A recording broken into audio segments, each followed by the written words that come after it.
ഗാസയിലേക്കുള്ള സഹായ വിതരണം പുനരാരംഭിക്കുന്നതിന് ഇസ്രയേലിന് അനുവദിച്ച സമയപരിധി കഴിഞ്ഞതോടെ ഇസ്രയേലി കപ്പലുകൾക്ക് നേരെയുള്ള ആക്രമണം പുനരാരംഭിക്കുമെന്ന പ്രഖ്യാപനമാണ് യമനിലെ ഹൂതികൾ ഇപ്പോൾ നടത്തിയിരിക്കുന്നത്.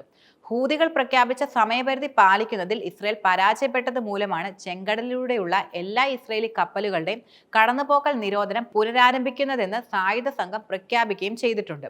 നിരോധനം ഉടനടി പ്രാബല്യത്തിൽ വരുമെന്നും ഹൂതികൾ അറിയിച്ചു. സായുധ സംഘം വെളിപ്പെടുത്തുന്നത് ഈ നിരോധനം ലംഘിക്കാൻ ശ്രമിക്കുന്ന ഏതൊരു ഇസ്രയേലി കപ്പലും പ്രഖ്യാപിത പ്രവർത്തന മേഖലയിൽ ആക്രമിക്കപ്പെടുമെന്നാണ്. അറേബ്യൻ കടൽ, ബാബൽ മദേബ് കടലിടുക്ക്, ഏദൻ ഉൾക്കടൽ എന്നിവിടങ്ങളിലും ഈ നിരോധനം ബാധകമാണെന്ന കാര്യം സംഘം നിലവിൽ അറിയിച്ചിട്ടുണ്ട്. ഗാസയിൽ ബോംബാക്രമണം നടത്തുന്ന ഇസ്രയേലിനെ കടൽപാതയിൽ ലക്ഷ്യമിടാനാണ് ഹൂതികൾ കൈക്കൊണ്ടിട്ടുള്ള തീരുമാനം.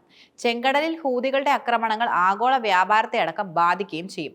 അതുപോലെ സുയസ് കനാലിന് പുറത്തുള്ള ഏഷ്യയ്ക്ക് യൂറോപ്പിനും ഇടയിലുള്ള സമുദ്ര ഗതാഗതത്തിന്റെ ഗണ്യമായ അളവ് ആഫ്രിക്കയ്ക്ക് ചുറ്റുമുള്ള ദീർഘയാത്ര നടത്താൻ നിർബന്ധിതരാക്കുകയുമായിരുന്നു ചെയ്തിരുന്നത്.